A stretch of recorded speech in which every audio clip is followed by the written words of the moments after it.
वाली बात सही है या गलत है, तो चर्चा जरूर होगी। तो बच्चे ये सबको मालूम है कि कांस्टेबल का कैलेंडर आ चुका है और 24 नवंबर को फॉर्म एसएससी जीडी के निकलने वाले हैं, हर एक बच्चे को पता है। इस दिन ही वैकेंसी एकदम क्लियर हो पाएंगी कि कितनी वैकेंसी एक्चुअल में है। अब मैं बात कर लेता हूं कि इस आरटीआई के रिप्लाई की, जिसका आप बहुत बेसब्री से इंतजार कर रहे हैं कि ये बहुत ज्यादा यूट्यूब पर दिखाया जा रहा है और इसकी सच्चाई क्या है। बच्चे, क्या ये आरटीआई का रिप्लाई कहीं फेक तो नहीं बना दिया किसी ने? ये भी आपके मन में क्वेश्चन होगा। तो ये फेक नहीं है, ये बिल्कुल रियल है। इसकी बात, इसकी पुष्टि हो चुकी है। ये रियल रिप्लाई है। एक बच्चे ने ये 30 अगस्त को लगाया था, आपके जैसे बच्चे ने 30 अगस्त को, और इसका रिप्लाई आया है। ये आरटीआई पूछी थी 30 अगस्त को और इसका रिप्लाई क्योंकि 30 दिन के अंदर देना होता है तो 20 सितंबर को आ गया, 20 दिन के अंदर। यानी आज इसका रिप्लाई मिला और आज ही, क्योंकि बच्चा ही बहुत है, बहुत सारे लोग जानकारी दे रहे हैं और आज ही ये वायरल हो चुका है। बहुत सारे यूट्यूबर इस पे वीडियो भी बना चुके हैं, जो बिल्कुल सच है। पर क्या इतनी वैकेंसीज आ रही हैं? आप अगर इसको पढ़ोगे तो आपको समझ में आएगा कि ये तो सीपीओ, एसआई, कांस्टेबल और जो यूपीएससी के थ्रू 3 लेवल पे भर्ती होते हैं इन आर्म्ड फोर्सेस में, पैरामिलिट्री फोर्सेस बोलते हैं इनको, अर्धसैनिक बल, इन 3 लेवल पे भर्ती की जाती है। कांस्टेबल जीडी और एसआई सीपीओ के थ्रू और एक सीएपीएफ यूपीएससी के थ्रू असिस्टेंट कमांडेंट। उन सबके पद, खाली पद ये बताए गए हैं। सबके खाली पद, सारी सबकी खाली पोस्ट इतनी है इस तारीख तक, 1/1/2023 तक। तो जब 1/1/2023 तक ये खाली पद बताए हैं और ये सारे शामिल कर लिए हैं, केवल कांस्टेबल जीडी के नहीं बताए हैं।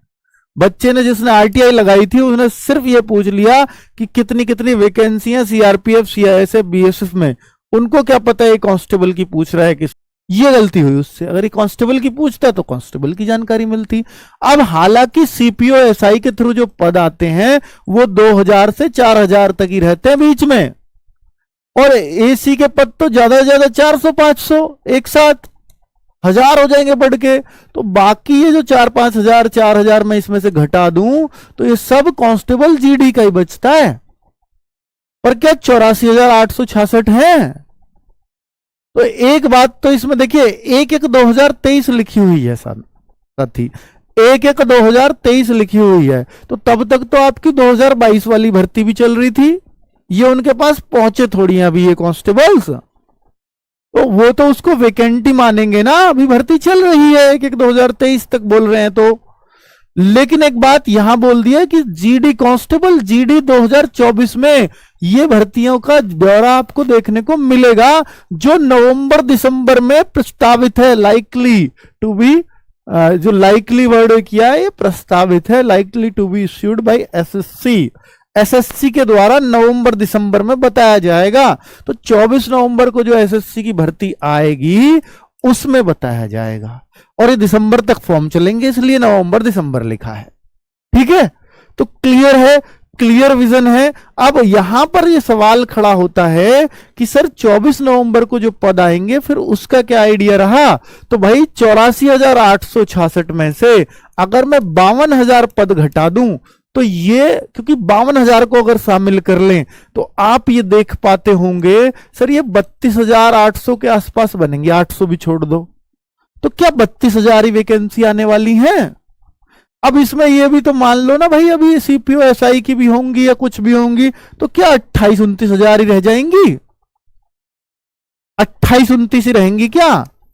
तो बच्चे ये जो है ना, ये 1/1/2023 तक अपडेटेड है। अभी एसएससी एक बार और अपडेटेड लेगी वैकेंसीज, तो अभी तो ये डिपार्टमेंट एक बार और बढ़ाएंगे इन पदों को। तो एक बार और बढ़ाएंगे तो हो सकता है ये वैकेंसी 40,000, 50,000 से प्लस ही पहुंच जाए। यानी पिछले